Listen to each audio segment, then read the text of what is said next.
నాకంటే ముందు మాట్లాడినటువంటి దైవజనులు చిట్టిబాబు గారు 40 సంవత్సరాలు సేవ చేశారు, చాలా సంతోషం. తర్వాత శ్రీనివాస్ ఇప్పుడిప్పుడే వారు దేవుని సేవలకు వస్తూ ఉన్నారు కాబట్టి వారిని కూడా నేను దేవుని పేరట మరి నేను ఎంతగానో శుభాలు తెలియజేస్తున్నాను. మరొక విషయం ఏమిటంటే ఇక్కడ ఉన్నటువంటి దైవజనులందరికీ కూడా యేసు క్రీస్తు నామములో శుభవందనాలు తెలియజేస్తున్నాను. తర్వాత మన ఈ యొక్క పనులకు మరి నడుము కట్టుకుని ఆయన ముందుకు సాగుతున్నటువంటి కొల్లాబత్తుల ప్రభాకర్ పాస్టర్ గారు ఇప్పుడు దేవుడిచ్చినటువంటి గొప్ప ఆ యొక్క ఆశీర్వాదం ఏమిటంటే ఒక బిషప్గా వారిని అభిషేకించి ఉన్నారు. మనం అందరము కూడా ఆ బిషప్ యొక్క ఆశీర్వాదాన్ని మనము తీసుకోవాలంటే చాలాసార్లు చెబుతున్నాను, మీరు దేవుని పేరట ప్రతిష్ఠించబడిన ఒక దైవజనుడిగా బిషప్గా రావాలండి అని చెబుతున్నాను. అది నెక్స్ట్ టైం అలా చేయాలని కూడా కోరుకుంటూ ఉన్నాను. అతను ఏదో మొక్కస్తుతి చేయడానికి కాదు, మనందరి యొక్క ఆశీర్వాదం కొరకని నేను తెలియజేస్తూ, మరి ఇందాక చాలామంది మంచి మాటలు చెప్పారు. మన టైగర్ ఈ యొక్క అడవి ప్రాంతాల్లో చాలా టైగర్స్ ఉంటాయి, వాటిలన్నీ ఢీక్కునేటటువంటి టైగర్ మన డేవిడ్ రాజు గారిని బట్టి కూడా నేను ఆనందిస్తున్నాను. ఎంత దూరమైన మోటార్ సైకిల్ వేసుకుని వచ్చేస్తారు, మమ్మల్ని కార్లు వేసి వెనకాల వచ్చి మోటార్ సైకిల్ స్థలంలో కారు వెళ్తుందండి వచ్చేయండి అంటే అంతే అయినా దేవునికి స్తోత్రం హల్లెలూయా. అలాగే వెళ్ళిపోతూ తీసుకోకూడదు కాబట్టి వాక్యంలోనికి వెళదాం. అయ్యా దానియేలు గ్రంథం తీయండి, తర్వాత యోవేలు గ్రంథం తీయండి, కొన్ని మాటలు చెప్పుకుందాం. ఇక్కడ ఉన్నటువంటి వారు చాలా మంది దైవజనులు కాబట్టి నన్ను ఏమీ అనటానికి సరిపోరండి. ఒక దైవజనుడు నాకు ఏంటైనా దైవజనుడు ఏంటి దైవజనుల మీద ఇటువంటి భారం ఎత్తావా అంటారు. నేను చెప్పబోయే మాటల్లో ఎవరు ఏమీ బాధపడద్దని వాక్యాన్ని బట్టి ప్రేరేపించబడినటువంటి నేను మాట్లాడుతున్నాను. ఇందాక మనము ఓపెనింగ్లో చెప్పుకున్నట్లుగా మరి ఆ ప్రతిష్ఠిత మందిరం టైంలో చెప్పుకున్నట్లుగా అక్కడ నాకు ఒక ప్రత్యేకమైనటువంటి ఒక దానియేలు గారు చేస్తున్నటువంటి ఆ మాటలు నాకు గుర్తుకొచ్చాయి. 9వ అధ్యాయము 3వ వచనంలో చదవండి నాహో గారు. ఇక్కడ మనం గమనించాలి, కొన్ని మాటల ముందు చెప్తాను. అక్కడ ఆగండి నాహో గారే చదువుతారు, మైక్ తీసుకుని, లేకపోతే అందరూ చదవద్దు. అయ్యా ఆగండి, మీరు కూడా ఆగండి, ఎందుకంటే నేను కొన్ని ఇంట్రడక్షన్ ఇవ్వాలి. ఈ దానియేలు ఎవరు అనేది పాస్టర్లకు అందరికీ తెలుసు, కానీ కొంతమందికి తెలియదు. ఈయన యెరూషలేము నుండి చెరపట్టబడినటువంటి యొక్క జనాంగంలో ఉన్నటువంటి ఒక జ్ఞానము కలిగినటువంటి దైవజనుడు, లేకపోతే ఆయన దేవుని యొక్క పనివాడు. అక్కడ ఏం చేస్తున్నాడంటే 70 సంవత్సరములు ఆ శాపముగా ఉండవలసినటువంటి ఆ ప్రజలు అక్కడక్కడికి చెదిరిపోయారు యెరూషలేము నుండి. ఆయన ఒక బాధ్యత కలిగి ఒక గ్రంథము యందు ఆయన చూసిన తర్వాత ఆయన చేసిన పని ఏమిటో తెలుసా? అంటే నేను దీనికి సాదృశ్యంగా ఏమి చెప్తున్నానంటే, ఈ ఆలయము చూసినప్పుడు దైవజనుడు ఒక డేరా వేసుకుని కన్నీరు విడిచిచు వానలో తడుస్తూ ఉన్నప్పుడు కొంతమంది దైవజనులు ఇక్కడికి వచ్చారు, లేకపోతే ఆయన యొక్క పంపినటువంటి పరిచారికులు ఇక్కడికి వచ్చారు. అప్పుడు చదవండి అయ్యా. అంతట నేను గోనె పట్టక పైకి వచ్చిన కూడా చదవండి నేను చెప్పింది. గ్రంథమయందు అతని ఏలుబడిలో దానియేలును యెహోవా తన ప్రవక్తనగు యిర్మీయాకు సెలవిచ్చినట్లు, అవును, యెరూషలేము పాడుగా ఉండవలసిన 70 సంవత్సరములు సంపూర్తి గ్రంథము వలన గ్రహించి తిని. ఇక్కడ ఒకసారి చూస్తూ ఉంటాం కదా, మన పాస్పోర్ట్ అయిపోయినా సరే దాన్ని రివ్యూ చేసుకుంటానికి ఆ పాస్పోర్ట్ డేట్ మనము గుర్తించము. నాకు పాస్పోర్ట్ ఉంది అంతే, అరే ఎక్కడికైనా వెళ్ళొచ్చి వచ్చినప్పుడు అంటారు నా పాస్పోర్ట్ చచ్చిపోయిందండి. అంటే మన దగ్గర ఉన్నది మనమే చూసుకోము. అలాగే ఆ యెరూషలేము పట్టణం నుండి చెదరిపోయినటువంటి ప్రజలు ఎప్పుడు మళ్ళా ఆ యొక్క యెరూషలేము పట్టణకు వెళ్ళాలో ఎవరికి గుర్తులేదు, వాళ్ళు చర్చించడం లేదు. ఆ బానిసత్వ బతుకు ఏదో బతికేస్తున్నాంలే,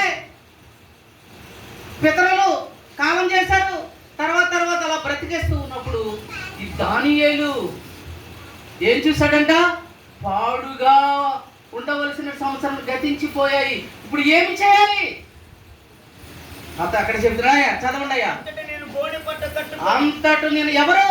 దానియేలు తలపైన వేసుకొని, ధూళి దుమ్మి బూడిద తలపైన వేసుకుని ఉపవాసం ఉండి ప్రార్థన. ఇక్కడ మీరు సరిగ్గా గమనించాలి, అటు ఇటు చూడొద్దు. ప్రార్థన అంటే ఎలా చేయాలో కూడా దానియేలు నేర్పిస్తూ ఉన్నాడు. ప్రార్థన విజ్ఞాపనలు చేయుటకై ప్రభువగు దేవుని ఎదుట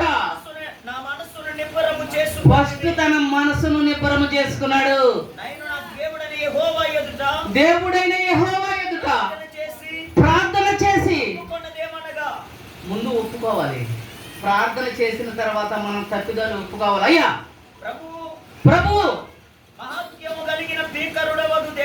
మహాత్కార్యములు కలిగిన భీకరుడైన దేవా, ఆయనను పొగడాలి, ఆయన ఉన్నతమైనటువంటి నామాన్ని ఘనపరచాలి.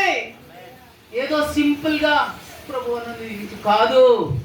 ప్రభు, నీవు భీకరుడవు, నువ్వు మహోన్నతుడవు, నువ్వు మహాగణుడవు, భూమిని ఆకాశమును వేరు చేసిన దేవుడవు, ఈ సృష్టిలో ప్రతి ప్రాణిని నీ మాట ద్వారా కలగజేసిన దేవుడవు, మట్టిని తీసి మానవుని చేసి ఆయన నాసికా కంద్రములలో నీ ప్రాణ వాయువు వదిలిన దేవుడవు.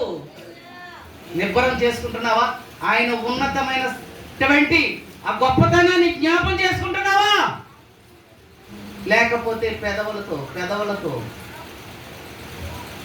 మా అమ్మండే ఇంటి దగ్గర జంతువులు ఉండింది, బూర్లు ఉండింది, పెదాలను చెప్తే సరిపోతుందా? పట్టుకొచ్చి తినిపితే వాటికి రుచి తెలుస్తుంది. అందుకని అంటారు, పెదాల మీద పప్పులు ఉండకరా అని. చెప్పడం కాదు, పట్టుకొచ్చి తినిపించాలన్నమాట. ప్రియ సంగమా, నేను ఎందుకు చెప్తున్నాను మీరు ఆలకించండి. దేవుడి దగ్గర ముందు ఏమి చేసుకున్నాడు? గోనెపట్ట. ఆ దినాలలో పాత నిబంధనలు చాలా చోట్ల గోనెపట్ట అనే జీవితం ఉన్నది. గోనెపట్ట కట్టుకున్నప్పుడు దేవుడంట నీ యొక్క మనసును చూస్తాడంట, నీ వస్త్రాన్ని కాదు. గోనెపట్ట జీవితం కావాలి. ఆ రోజుల్లో ప్రార్థన చేసి మరి జయించినటువంటి ప్రార్థనను జవాబు ఇచ్చినటువంటి వారు జాబితాలో ఒక మాట చెప్పేస్తాను, మనకు టైం ఎక్కువ లేదు. నేనేవో పట్టణస్తులు ఏం చేశారు? 3వ అధ్యాయంలో ఏమి చేశారు? ఏమని ప్రకటించాడు? ఏమన్నా నువ్వు నాశనమే, ఇంకా 100% మీరు నాశనం కానున్నారు, ఇంకా మీకు నో లైఫ్, నో ఛాన్స్. కొంతమంది తెలివైన వాళ్ళు అయితే ఏమంటారు, ఒక్కసారి ప్రయత్నించి చూస్తానంటారు, టక్కన స్టార్ట్ అయిపోతుంది బండి. అప్పుడు దాకా కొట్టి బండిని ఇంకెందుకే బాబు దాన్ని చూస్తూ ఉంటాడు. వీళ్ళని పాస్టర్ ఎవరో వచ్చి ఒక్క ఛాన్స్ అయ్యా నాకు కొట్టి చూస్తాను. ఒక్కొక్కసారి అయ్యి బాబు ఏ మంత్రం వేసావయ్యా నువ్వు అంటారు. అలాగా నేనేవో పట్టణస్తులు విన్న తర్వాత సమస్తము అదంతా నేను చదవడానికి టైం లేదు, మీరు అన్ని తెలిసిన విషయాలే.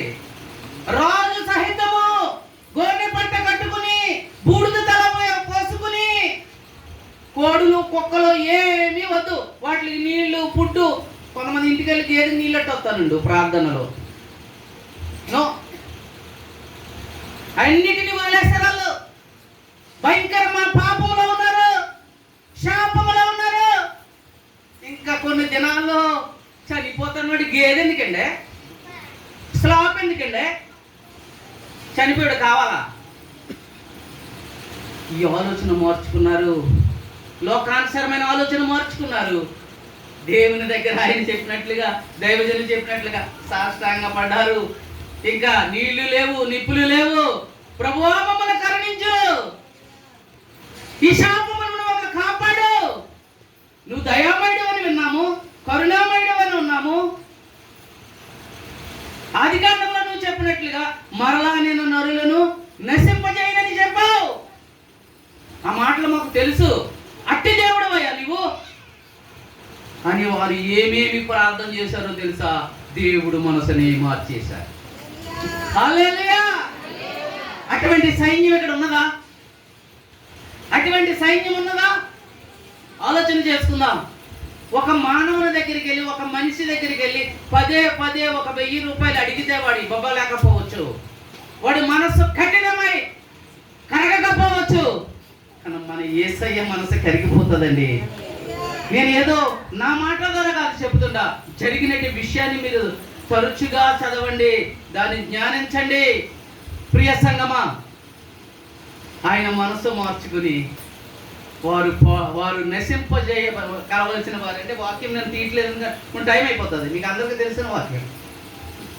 చూసారా, మానవ స్వభావం గల యోనా ఏమంటున్నాడు? వెళ్ళి నన్ను ప్రకటించమన్నావు, నేను గొప్ప చేశాను, నా మాట నెరవేరుతుంది, మీరు నశించిపోతున్నారు అన్నాను. నాకు ముందు తెలుసుండే నేను రాలేదు, నేను అవమానపరచిపోతానని. చూసారా, మానవుని యొక్క ప్రేమ ఏమిటంటే తన స్వార్థం. ఎవరైనా కానీ మానవ స్వభావం స్వార్థం, కానీ దేవుని ప్రేమ అటువంటిది కాదండి. జాలి కలిగిన మనసు, ప్రేమ కలిగిన మనసు. చూసారు అక్కడ గోనె పట్ట జీవితము ఏ విధంగా విడిపించిందో. ఇక్కడ దానియేలు తన యొక్క ఇశ్రాయేలు జనాంగం అంతా కూడా ఆయా ప్రాంతాలకు చెదిరిపోయిన వారి గురించి అదంతా చదవండి ఇంటికి వెళ్ళిన తర్వాత. ఆయన ప్రార్థన చేయించుండగా 15వ వచనంలో,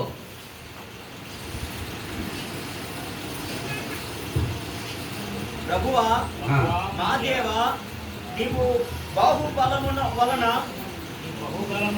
నీ జనములను గాబ్రియేలు దూత ప్రత్యక్షం అవుట చూడండి, రెఫరెన్స్ సరిగ్గా చూడండి. చూడండి, ఇక్కడ దానియేలు తన యొక్క ప్రజల కోసము, ప్రజాంగం కోసము, ఆయా దేశాలు పాలైపోయిన వారి కొరకు ఆ 9వ అధ్యాయం నుండి అలా ప్రార్థన చేయొచ్చు. అది 9 అండి 10 అయ్యా.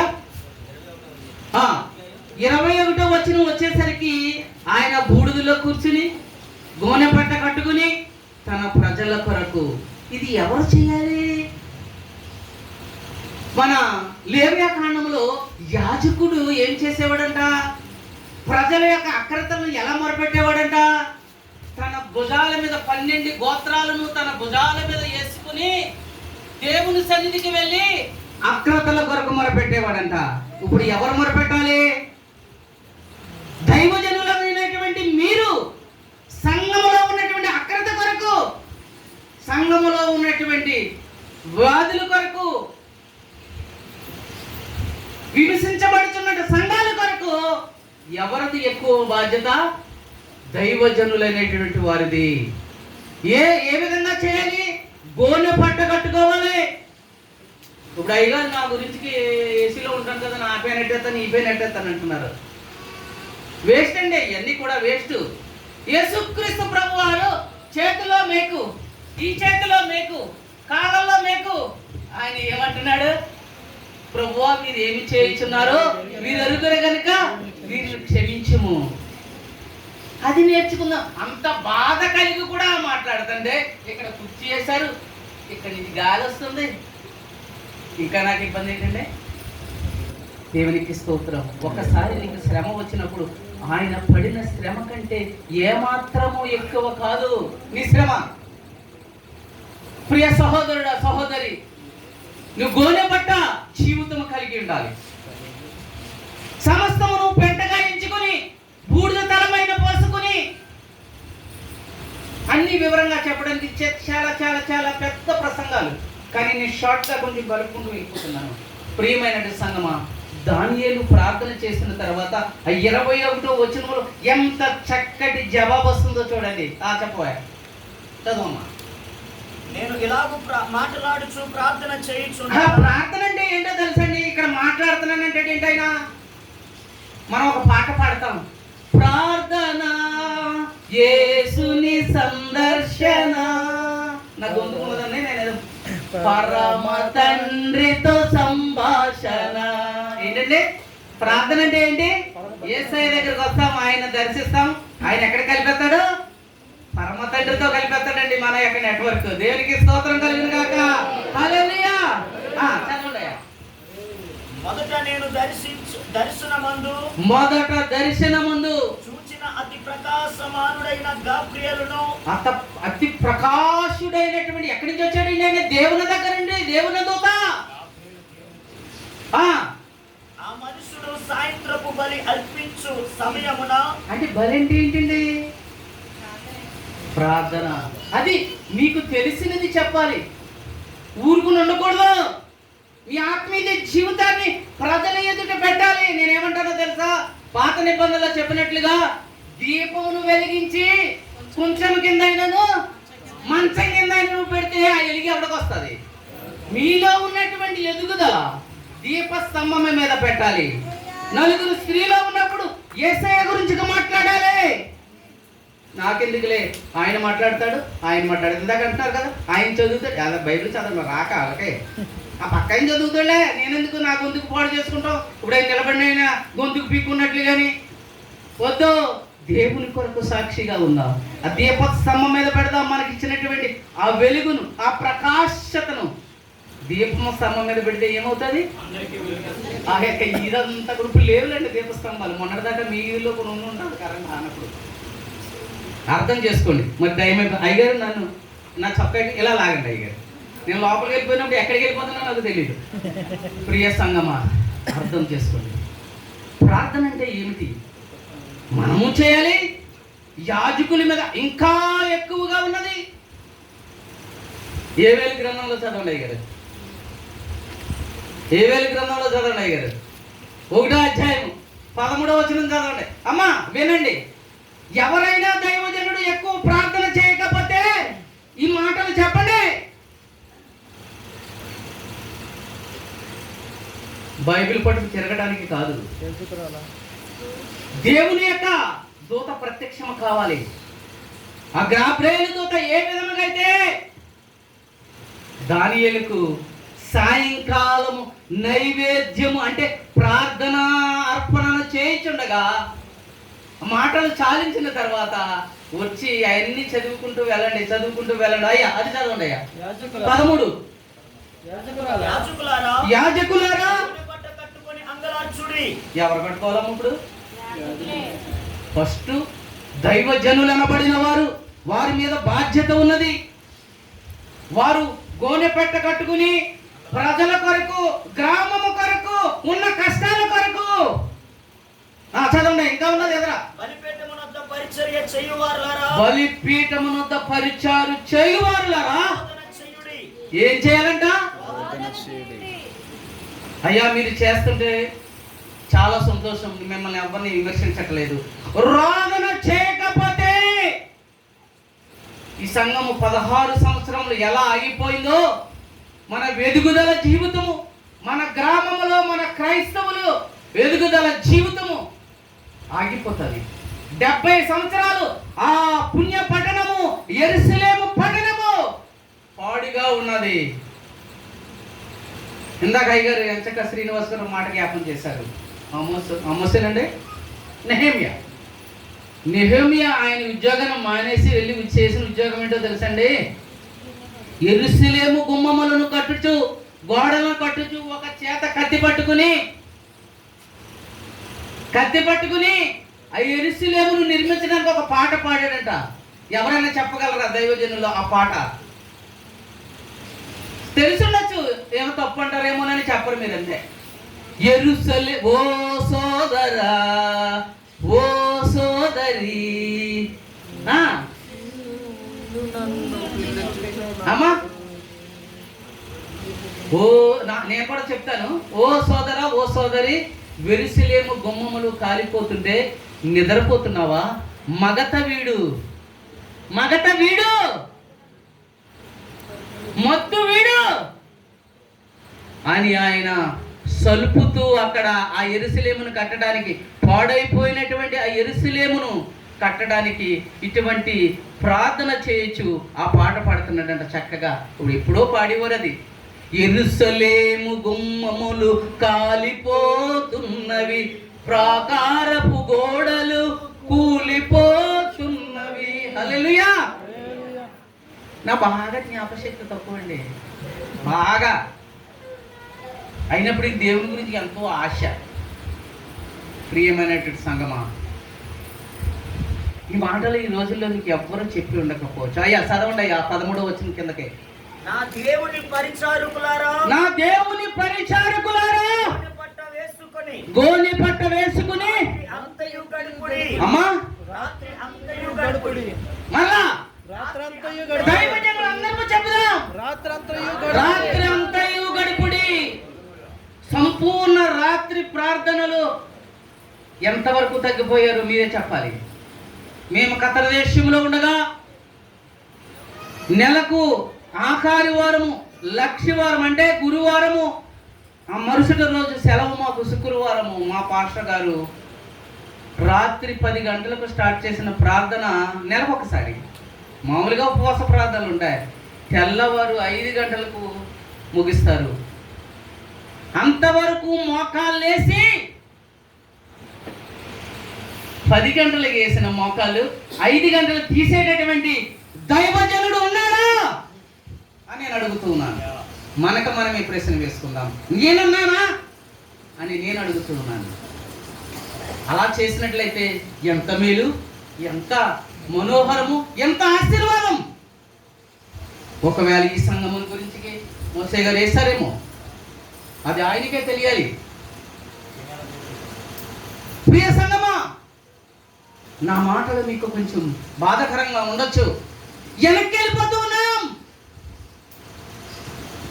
క్రైస్తవుల మీద హింసలు, దాడులు, వాక్యము మనము మంచి చెబుతూ ఉంటే అనేక రకమైనటువంటి కష్టాలు, నష్టాలు ఎందుకు వస్తున్నాయి? సైతానును ఒక పాట ఉంది కదండి, అపవాది యేసు బాణములు. ఆ పాట నాకు చరణం స్టార్ట్ చేయడం తెలియదు. ఆ బాణములను మనం ఎదుర్కోవాలంట. అమ్మా కాదండి, అది కాదు. సైతాను అంబులన్నీ విసిరినా నాకు భయం లేదు. చెప్పండి దాని యొక్క మాట యొక్క విధానం. యేసుతో టీవీగాను పోదమా, అడ్డుగా వచ్చు వైరు గెల్వను, యుద్ధనాదంబుతో పోదమా. సాతాను ఎన్ని అంబులు వేసిన, అంబులంటే ఏంటండి? బాణాలు. అట్లా ఎదుర్కోవాలంటే ఇటువంటి గోనెబట్ట జీవితము, సంపూర్ణ రాత్రి ప్రార్థన. యోబేలు 3 అధ్యాయాలే ఉంటాయి అందులో.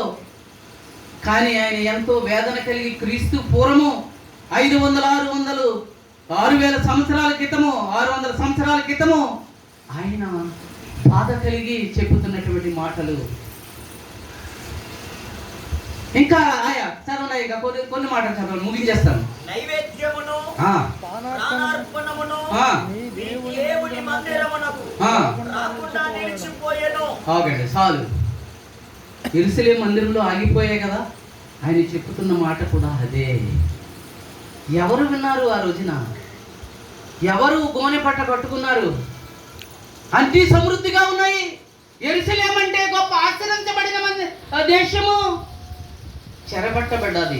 అక్కడ ఉన్నటువంటి బంగారు వెండిను ఆ యొక్క బబులోను దేశమునకు తీసుకుని పోయి వారి యొక్క గుడులలో దాచుకున్నారు. దాని అంతటికి కారణము మనమే. మరలా అలా జరగనిద్దామా?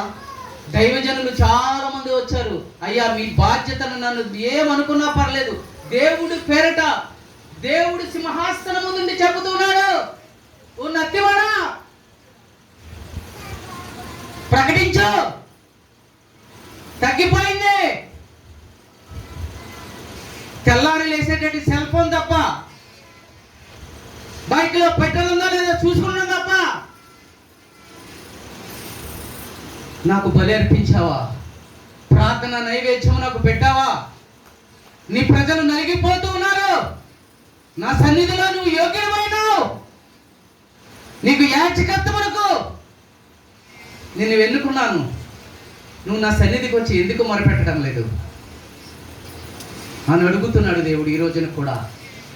ఆ రోజున చెప్పినటువంటి మాటలు అక్కడ ఇంకా ఉంటుందండి. రిఫరెన్స్ చెప్పాలంటే, పెద్దలను పిలువనప్పుడు సన్నిపానము చేయించిన పిల్లలను తీసుకున్నారండి. సియోనులో బాకా ఊదుడి,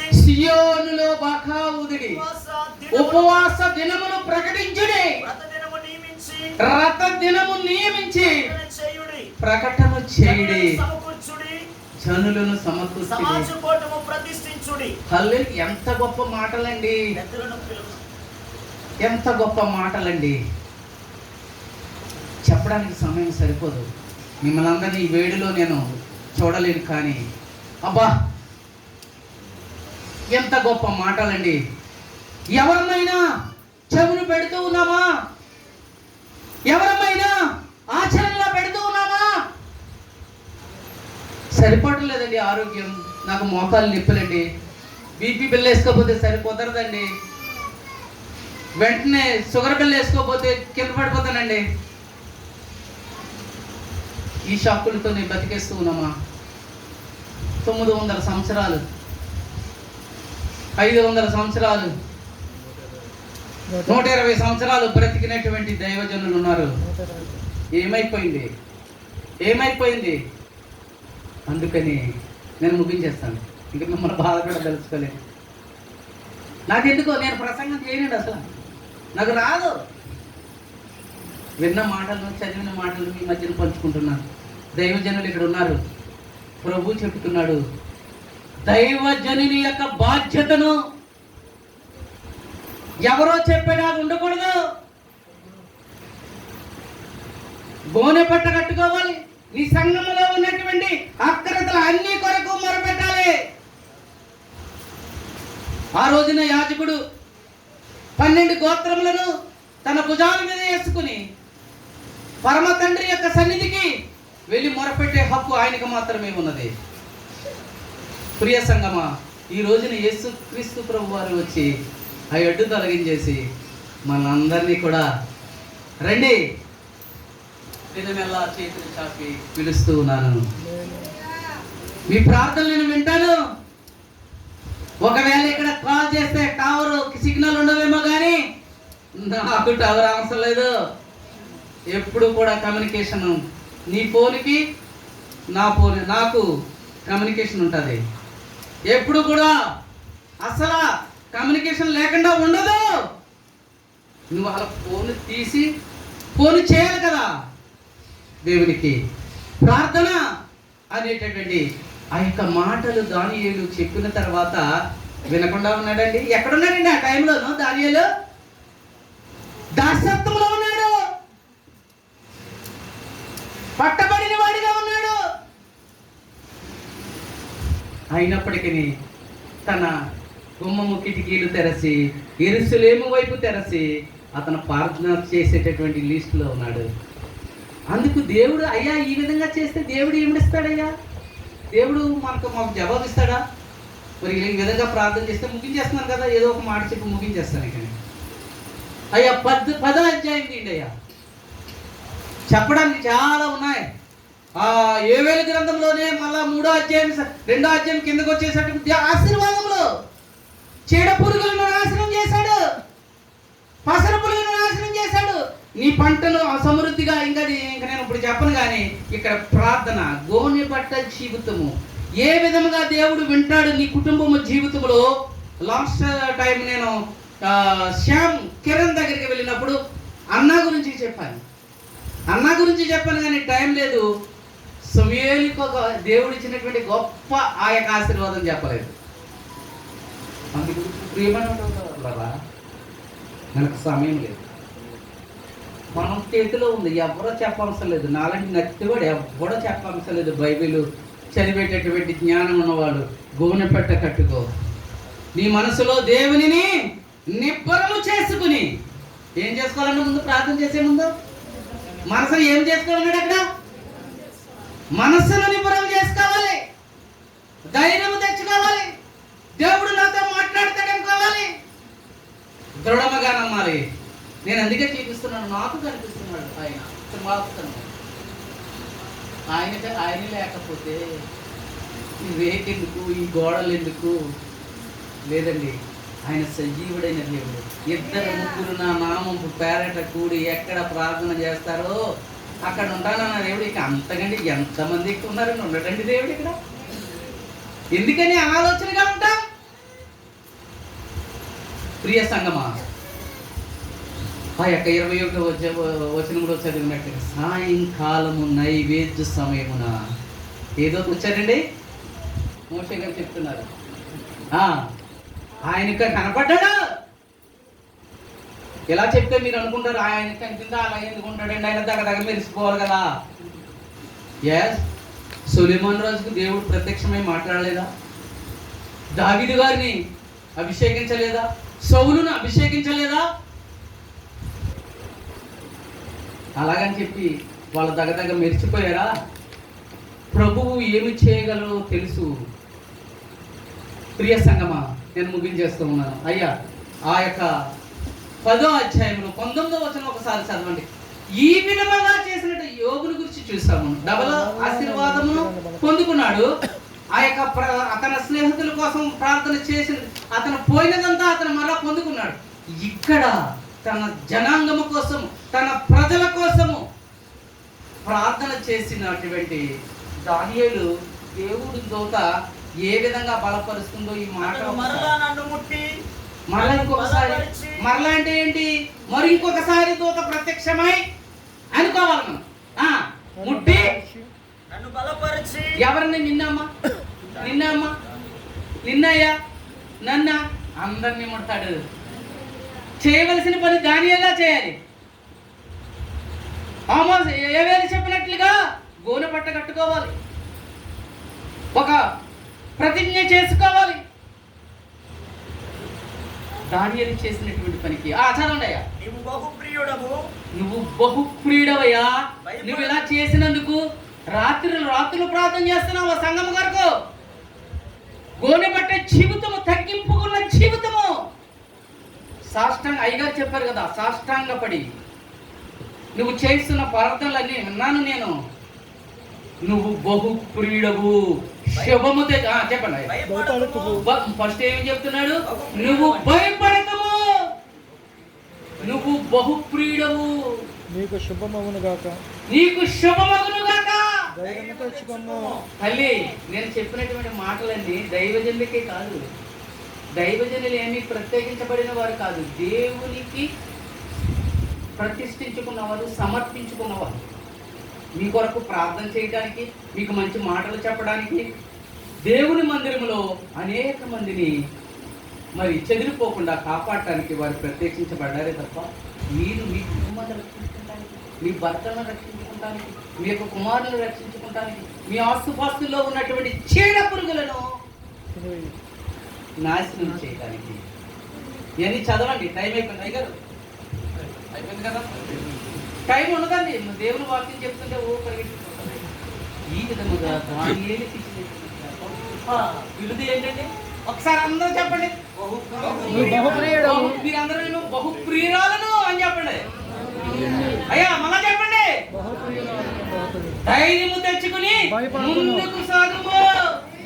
ఆయన చేయించినటువంటి పని కొరకు, ఆ యొక్క ప్రజల కొరకు, ఆ యెరూషలేము కొరకు ఆయన ఏమైతే పూనుకుని చేయదలుచుకున్నాడో ఆయన చెప్తున్నాడు, నీకు శుభమవును గాక, లెట్స్ గో అంటున్నాడు. అసలు మనం ఏం చేయకోకుండా, ఆయన గ్రంథంలో గ్రహించుకోకుండా అక్కడ కూడా బాధ్యత జీవితం, ఆయనకు మంచి పదవి దొరుకుతుందండి. అక్కడ ముఖ్యమంత్రి పదవి ఆయన్ని సంపాదించుకున్నాడు. అంతటితో ఆగిపోయాడా? తన ప్రజల కొరకు, తన కుటుంబము కొరకు, తన యొక్క యెరూషలేము యొక్క పౌరుషత్వము కొరకు ఎంత గొప్ప ప్రార్థన చేశాడండి. చెప్పాలంటే ఇది ఇలాగ 4-5 గంటలు చెప్పేచ్చు, కానీ నేను ఇంతటితో ముగిస్తున్నాను.